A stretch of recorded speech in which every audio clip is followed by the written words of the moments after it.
This study that I'm going to talk about deserves a standing ovation.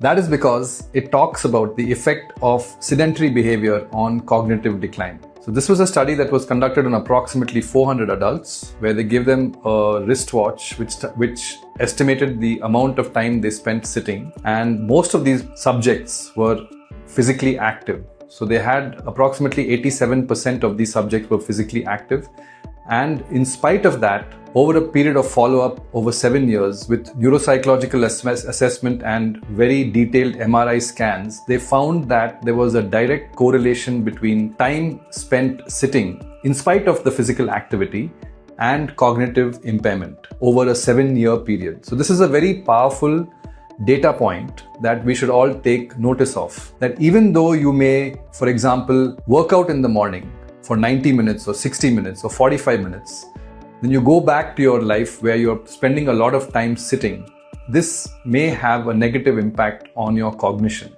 over a period of time. But trying to limit your sitting is crucially important. As you all know, sitting is considered to be highly associated with many chronic diseases like type 2 diabetes, cardiovascular disease, and so on. And now there is evidence to suggest that there could be some relation with brain aging as well. So how does this likely happen? It's believed that sitting for too long leads to impairment of glucose control during the day, and that can lead to fluctuations in glucose even in non-diabetic subjects, leading to cognitive impairment.